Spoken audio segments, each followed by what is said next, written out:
Salut, moi c'est Amy et avec mon chéri, nous sommes en voyage dans ma voiture aménagée. Nous avons passé la nuit dans un camping en Allemagne, pas loin de Brême, et on reprend la route ce matin direction le Danemark. Cette petite nuit au camping nous a fait beaucoup de bien. Nous traversons la partie du Danemark qui est reliée au continent et puis nous passons ce pont pour rejoindre l'île de la Fionie. Petit avertissement, à partir de maintenant et jusqu'à la fin du voyage, mes prononciations sont approximatives. Nous arrivons dans la ville de Odense, mais je crois que ça se prononce Wensi, qui se trouve au centre de l'île de la Fionie. Nous visitons le port et il y a même des gens qui se baignent. Parce que oui, au Danemark, les eaux sont pures et on peut se baigner partout. Nous nous dirigeons ensuite vers le centre-ville et nous nous rendons jusqu'à la maison de Henderson. Le quartier tout autour est vraiment trop mignon et sa maison aussi. Il y a également un musée mais nous ne l'avons pas fait. On découvre une nouvelle architecture mais qui nous plaît tout autant. Les bâtiments sont vraiment chouettes. Bon, de la brique quoi, mais je pense que vous l'avez compris, nous on aime ça. Ensuite, on visite le parc. Il y a encore une référence à Andersen, qui est l'auteur de nombreux contes que l'on connaît tous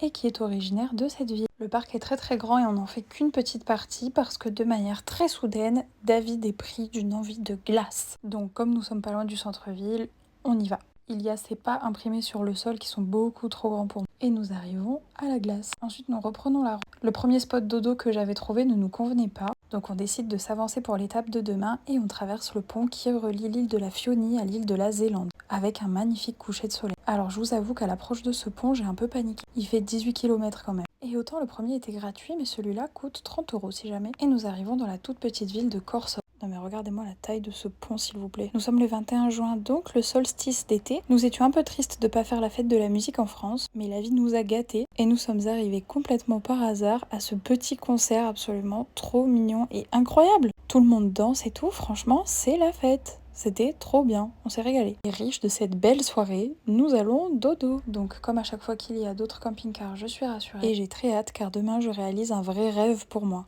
Abonne-toi pour voir la suite.